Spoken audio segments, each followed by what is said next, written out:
Thanks, Anshika, for having me over here. My name is Rachit Jain. Hello, everyone. And I'm a software developer at Our Research.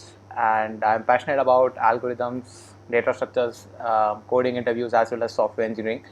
And that's why I also run my programming YouTube channel. And that's that. Happy to be here. It's my pleasure too to have you here. Like it would be great experience to just take this whole interview session.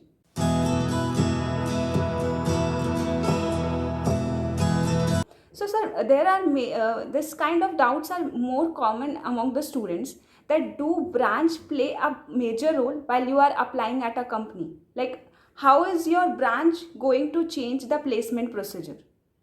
Sure.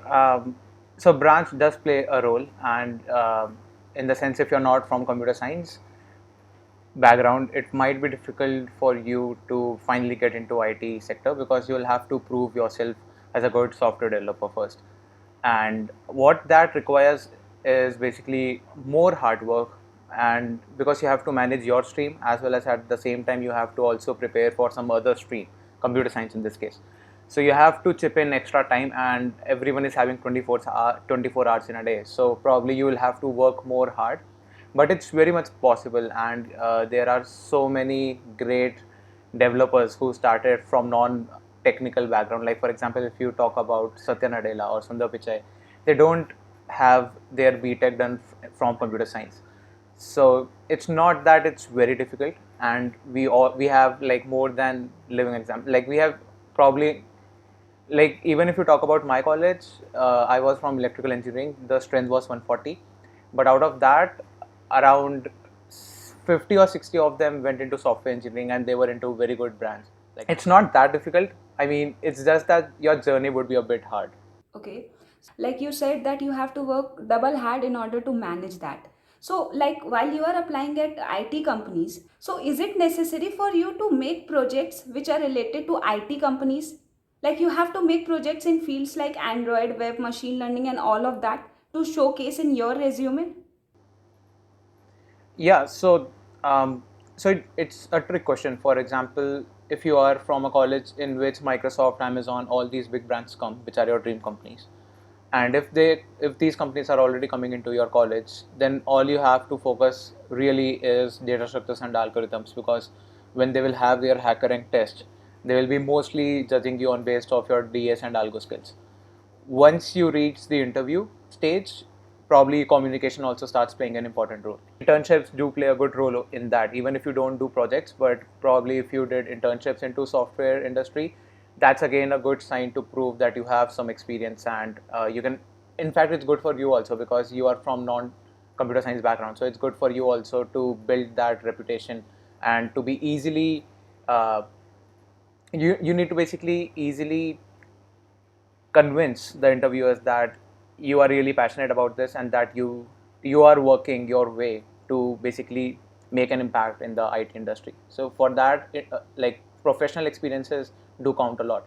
Projects, yes, they are good because let's say now, if you are in a if you are in a campus in which companies like Amazon and Microsoft are not visiting, so you'll have to apply to them offline, and in that sense it's not very easy to get shortlisted or even get started with their process.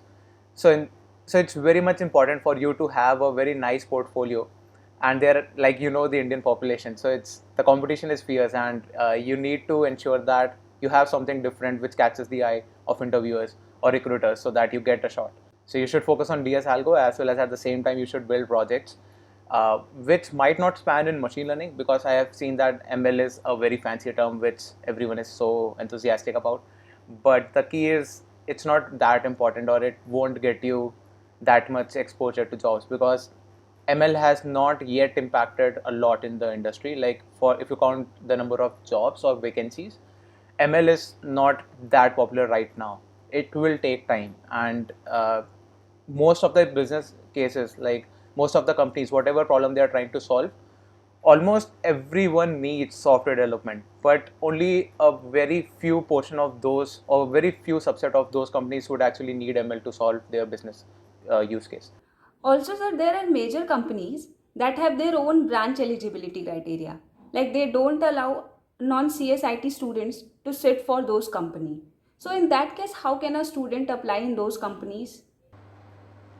I think that is not very much true. So I think companies are getting, basically companies are understanding that a lot of students who are not from computer science, a lot of students who are not from computer science, they are also passionate about software engineering, and they are trying their best to basically open this up. Yes, sir.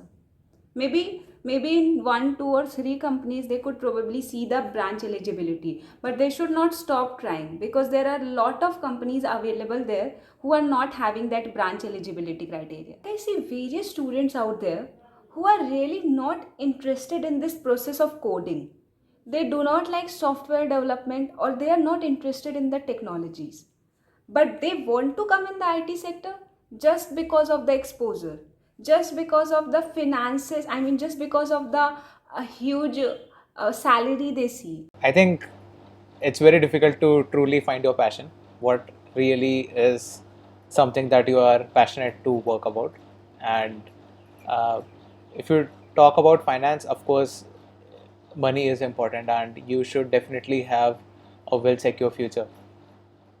So, a point here कि if you already know what you really want to do in life, right, then you should definitely go for that. Okay, you should definitely work hard for that. And if you already know what you want, in case you really do not know what you really want, in my case that's the case, I really do not know what I want. I mean, you don't know what you want. Like, you already are this good at what you're doing, and still you're saying that you don't know what you want. Exactly, I am good at something, and that's what I am using to make money. I am passionate about programming as well. I'm passionate about teaching as well. So kind of now it all fit really well for me. Like it was not the case 3 years back. Like I was passionate about programming, I was passionate about teaching, but I didn't know things will tie up so nicely in future. So what I want to convey is that things will eventually become interesting because I'm not sure. Like it got interested. Things really got interesting for me. But I want to say what I want to say is that once you start with some professional experience, you will actually learn a lot, and things might get a lot of interesting over there. But if you are really not sure of what your passion is, it's definitely a good choice if you're making that. This way you're securing your future, so it's a good choice, I would say. It's nothing dumb, or you should not worry about like, am I doing the right thing?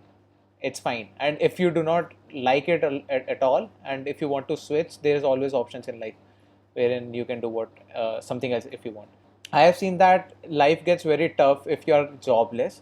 Like if you graduate from college and you are not having a job, seeing other people proceed in their life, uh, that's also a skill actually to learn. Like how to just stay focused on yourself and always work towards your betterment, not letting other people's progress come in your way. It might be mentally frustrating for some people, but that's also a skill that you should develop. Like having that control over mind is very important so that you can focus on what's needed in your life and you're not bringing negative energy because it's not helping you. You're just gripping more and more. You're not making progress in your life. So it's not useful. So you should cut that out. The other thing is, I have seen if you even want to do that, college is 4 years time, and you should definitely use that. Definitely. And also, sir, what I feel like, if there is a student who is very sure of that he do not like coding, so he should not go for that, right? Like if he is very sure that I do not like that, then he should not just opt it for the sake of good money or good exposure. I mean, you have to secure your future. If you think that you really hate coding and that's something that you can never do, or so, do you have any other plan? That's what I'm saying. Like if you have a plan already that I'm doing MBA, then I will do that. If you have something with you, then you should pursue that. But if nothing is making sense, and it's not even just about software industry. If let's say if there's a mechanical engineer and he's not sure whether he should go into mechanical engineering further, so it's not an option that if he really does not like mechanical engineering and he does not want to pursue a career in that he stops doing anything. He has to do something or she has to do something. So that's what I'm saying. Like if you know what you want to do, of course pursue that. If you're not sure, of course secure your future and side by side try to figure out some other way in which you can earn money as well as you can do what you really like. But just saying that I'm not sure what I like and I don't like coding. So what is your plan? You should not do anything. Definitely, definitely. And so this is a problem of huge students out there, that they even don't know that what they like, and even they don't do the coding or any other stuff. They just sit and think about it, that what should I do? I mean, what are the things in which I am interested? But logically, that does not make any sense. Just by thinking, you can't get your passion. Yes, and one thing which I have realized is a lot of people say they don't like XYZ thing is just because they haven't tried much enough. They are not good at it, and that's why it's something that they really get frustrated with and they do not like. Of course, in programming, you need a lot of patience.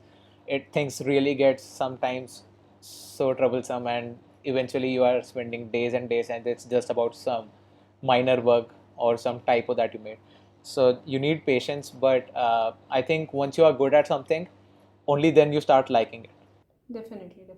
So you should either spend enough time so that you master it, and then you should take a call whether you really like it or not.